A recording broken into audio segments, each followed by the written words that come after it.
So this is the nature of a human being. Whatever you're deprived of, you think that is the highest thing. Whatever you don't have, looks like at that moment, that is the highest thing. If you have not eaten for 2 days, food will be God, yes or no? No? Yes. If you don't understand this, close your mouth, hold your nose like this for 2 minutes. Will you ask for air or God? Air. God comes and says, you want me or air? You'll say, hell with you, I want to breathe. Because whatever at that moment you're deprived of, that takes on enlarges itself in such a way, it blocks everything out. Or in other words, when you're in any state of compulsiveness, you don't see anything the way it is, it gets exaggerated. If your bladder is full, 1 minute, I'm talking about enlightenment, your bladder is very full. Are you interested? I don't want any enlightenment. Right now, going to the bathroom feels like ultimate liberation. Yes or no? So just about anything, when you're in a state of compulsiveness, you don't see anything the way it is. Life will get distorted to make you think that that is it at that moment. So like this, human life passes from one compulsive state to another, never allowing yourself that little bit of space where you could see things the way they are. If you do not even see life the way it is, can you handle it the way it needs to be handled? It doesn't arise, isn't it? If you don't see things the way they are, you can never handle it the way it needs to be handled. Because of this, in many ways, individual human lives and whole societies have become distorted humanity. When I say distorted, it's normal, I mean normal.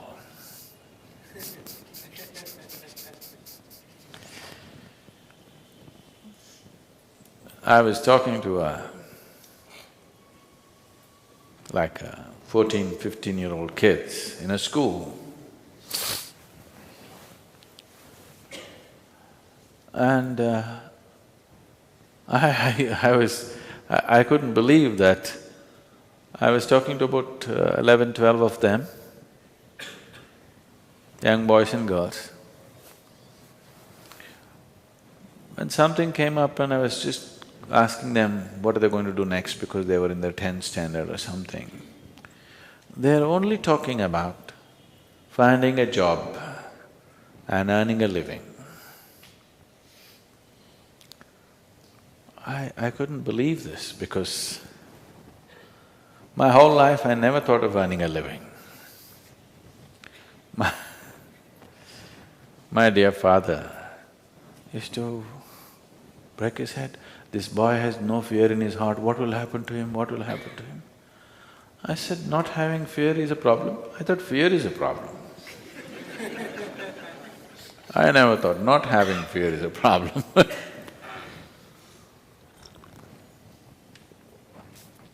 So, according to the dictates of the divine, I was supposed to become a doctor because my father is a doctor. At the age of 10, I told him, no, that's one thing I'm not going to be, I'm not going to be a doctor. But every day somebody is trying to work on me, you must become a doctor, you must become a doctor. You know, Indian family, you must become a doctor. If you cannot… Of course, now they've all shifted to software. I was I was… I was in Chicago just 8 days… just 2 days ago I came to India. So one week ago, 8 days ago, I was in Chicago. And an Indian person came and I asked, okay, what are you doing? What else, Sadhguru? That means he's a software engineer.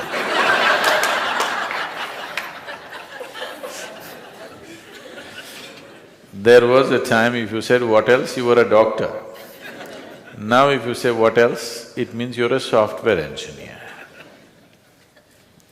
It is not because they're phenomenally interested in human physiology they became doctors, not because have an electronic this thing they became a software engineer, just to earn a living. Is it not important? I'm not saying it's not important, all I'm saying is,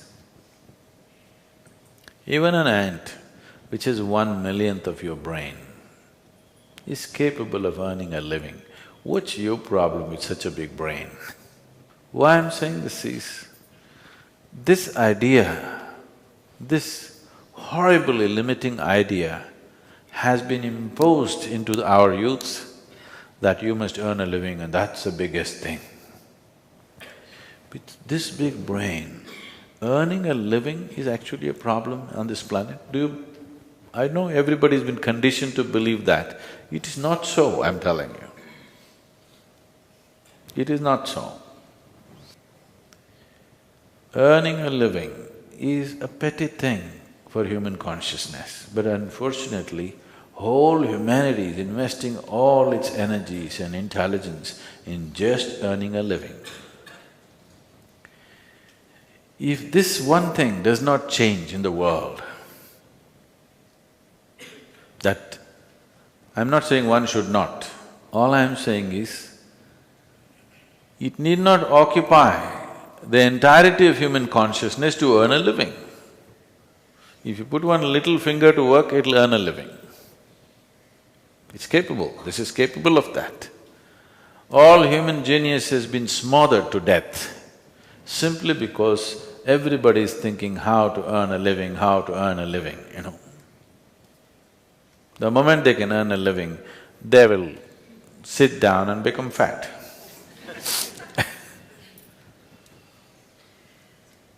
You must be saying, what can I do with this life, isn't it? Yes? You must be saying, what is the greatest thing I can do with this life? Because one day you'll fall dead, do you know? Do you know you'll fall dead one day? So before you die, whatever is the peak possibility for this life should happen, isn't it? I earn my living, I earn my living. This is a big pride. Why don't you see every insect, every worm, every bird, every animal, every creature on this planet is earning a living? What is there to be so proud of about I earn my own living? Everybody's earning their own living, isn't it? Only human beings are making a big issue out of it. Too big a issue. When I look at it, how human intelligence has been sacrificed at the altar of earning a living is unbelievable. How many things human beings could have done, how many incredible things they could have done, but instead of that, they're earning a living.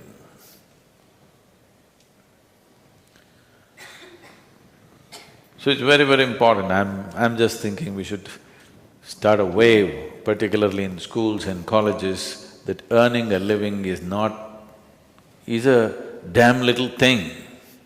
It is not the prime of your life. With one little finger you can earn a living. With this big brain, when an ant can earn its living, this big brain, should it struggle to earn a living? That has become a problem because you want to be like somebody else, isn't it? You want to be like somebody else, that enslaves you. And once you are into this chakra, nothing else is possible, it just keeps you going and going and going endlessly. Now this possibility of This simple thing called yoga is not about twisting your body, it's not about getting fit, it's not about getting healthy. All these things nature will do for you, if only if you live in tune with it. This is about understanding the geometry of the cosmos through the geometry of your own system. I'm calling this a geometry because cosmos is a geometry, isn't it? Planet Earth is going around the sun. What is it? A diesel powered? You think a big diesel engine is pushing it? If it was, the roar of that engine would have killed us. Just the perfection of geometry, it just keeps going and going and going, isn't it? You've seen those perpetual machines? Have you seen those little ones? If you just do it like this, for years on end it's going. So this is just that, it's a perfection of geometry which keeps it going and going and going. The whole universe is geometrically perfect, that's why it stays there, otherwise it wouldn't. And if you learn to hold your body in a certain way, if the geometry of your body is in alignment with the geometry of the rest of the creation, suddenly you will find there is a rapport which will allow you can download the whole cosmos into this one. This is not a tiny little… If you simply like this, if you live, you're just a piece of flesh and bone. If you just get it right, suddenly this is something else. Probably these days, you don't have this experience anymore because you got all Tata Sky, Dishnet and all that stuff.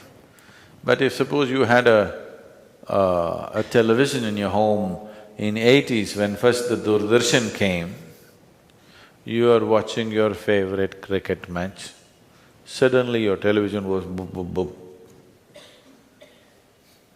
Then you climb up the terrace and there is one aluminum contraption. If you do like this, nothing will come. If you do like this, nothing will come. You just get it to the right place. The world pours into your sitting room. This is just like that. If you learn to just hold it right, the whole cosmos will pour into you. So, this is engineering yourself. It does not mean engineering yourself to breathe little better, to be little more healthy, no. This is about realizing the full potential of what it means to be human.